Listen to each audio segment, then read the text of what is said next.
Hello again. So in chapter 4 here we've been talking about people's emotions and reactions. Two things, and certainly stress is one of those reactions. So we can see here in the slide, we can define stress as a person's response to a stimulus, right? And it places excessive psychological or physical demands on them, right? So stress is a reaction. So what happens during the stress process? First, there's an alarm, something we quickly realize a situation has changed. Then there's resistance, and then there's exhaustion, right? So it could be a pleasurable stress accompanied from positive events. I'm so excited because I saw a great show.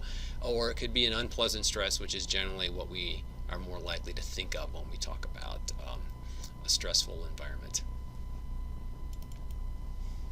Alright, let's bring up the next slide here. So here we have the individual's resistance to stress. So in the initial alarm stage, something has happened, right? We typically has less resistance to stress. This is when our adrenaline might pop up, and the emotions, our reaction to this happen very fast. We don't get a chance to get control of them, right? Then there's resistance. We start to rein in our feelings. We start to get control of our adrenaline, all of that. And then at some point, this effort of restraining ourselves, this effort of controlling ourselves starts to make us tired, and it leads to the third stage, which is exhaustion. I always think of this when I remember I was at work on 9/11 when the airplanes brought down the World Trade Center towers in New York City. And of course there was this alarm stage, and then everybody's trying to calm down. So the next day at work, everybody's pretty calm, and we're talking about it and discussing it and so forth. And I remember on day 3, our manager, we came to work that morning, called everybody into his office, and he said, okay, today's 3 after a traumatic event. Today people will be tired. He realized there would be this exhaustion stage. People will be tired, and that exhaustion will lead to crankiness. And if we were in an engineering office, and he said, if anybody gets into disputes, people who get along perfectly fine today might get into disputes with each other, right? And I don't want that. I don't want people saying things they can't take back, right? This is a very unusual week at work and so forth. So if anybody is having signs of exhaustion, mental exhaustion, emotional exhaustion, and they're picking fights, or they're getting in fights or whatever, and I don't mean fist fights, I mean arguments and so forth, right? Send them home. Just send them home. Tell them to go home and play with their kids. Tell them to go home and read a book, cut the grass, whatever they can do, right, and rest up, right? I think it was a Friday on that day. And he said, just send him home. No, don't even worry about it. Just put it down as personal time and get him out of there before something happens that, it's not so good.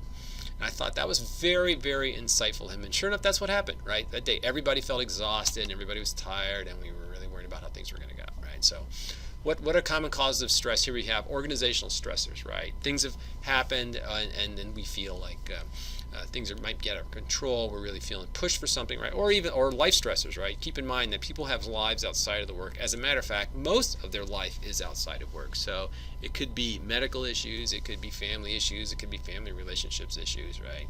Those of us who have lots of connections in our family and social circles, right, will find there's lots of external stressors, right? All right, so let's take a look at causes and consequences. Here we go, from organizational stressors, right? We were worried about security. We're worried about having too much to do. I can't get it done fast enough, right? I worry about what it is I have to do. Physical demands, right? The temperature, it's so hot and humid in here. The office space, it's too noisy. Noise actually causes stress in people. So I've got this big machine running, or a saw because they're doing construction next door or whatever, and that's causing stress in me. Our neural system is designed to react to loud noises, right? Role demands. I'm not sure what to do. You guys are students, right? You guys understand that when a professor assigns maybe a report to do, write a paper about a topic, they don't tell you. They say, how long do you want it? I don't care. Well, do they mean 2 pages or 10 pages, right? That ambiguity adds stress. You would like to have some bounds about what it is you're supposed to do. So think about that as a manager. Now, if you're the employee, what could you do? What do students do? They ask the professor, hey, really give us an idea. About how many? I mean, we talking 8 to 10? We talking 2 to 4? Give us some ballpark numbers, right? And then generally the professor will respond with an answer. I would hope so anyway. Right?